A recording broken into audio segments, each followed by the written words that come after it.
যখন আমার আগামী প্রজন্মের স্বার্থের কথা আসবে তখন যেন ব্যক্তি গোষ্ঠী দল এই স্বার্থগুলো না আসে। একটা সরকারি চাকুরি তাকে এই দিকে আগ্রহটা তার তৈরি করছে, কিন্তু গ্রেড দেওয়া হচ্ছে 13 গ্রেড। 13 গ্রেডের 17-18 হাজার টাকার বেতন একজন ইউনিভার্সিটি গ্র্যাজুয়েটকে কতদিন একটা প্রাইমারি স্কুলে রাখবে, এটা গুরুত্বপূর্ণ একটা প্রশ্ন।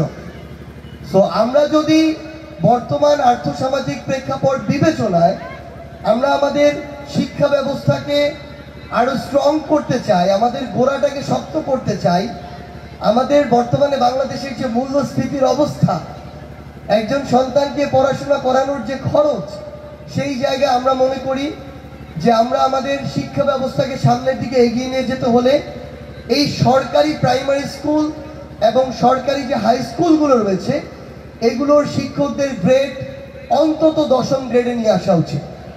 কারণ আমরা যদি আমাদের শিক্ষকদেরকে ওই সাপোর্টটা না দেই, ওই সম্মানিত না করি, তাহলে খুব স্বাভাবিকভাবেই স্টুডেন্টদেরকে পড়াশোনার প্রতি তাদের যে আগ্রহ দায়বদ্ধতা সেটা তারা সেভাবে খুঁজে পাবে না, এবং তাদেরকে জীবিকা নির্বাহের জন্য অন্যদিকে মনোযোগ দিতে হবে।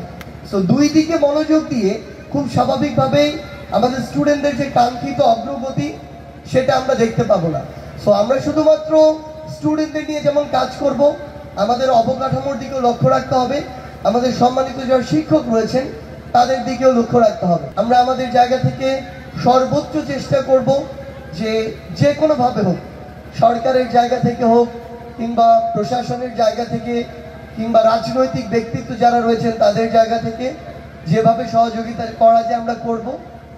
আর পরিশেষে শুধু একটি কথাই বলি, যখন আমাদের এই শিক্ষা ক্ষেত্র আসবে, যখন আমার একটা শিক্ষা প্রতিষ্ঠান আসবে, যখন আমার আগামী প্রজন্মের স্বার্থের কথা আসবে, তখন যেন ব্যক্তি গোষ্ঠী দল এই স্বার্থগুলো না আসে, এগুলো যেন প্রাধান্য না পায়।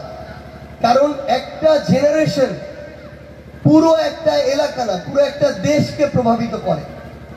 এখানে আজকে যারা 1000 জন সাপোজ আছে, তারা হয়তো আজকে থেকে 20 বছর পরে বাংলাদেশের গুরুত্বপূর্ণ 1000 সেক্টরে কাজ করবে।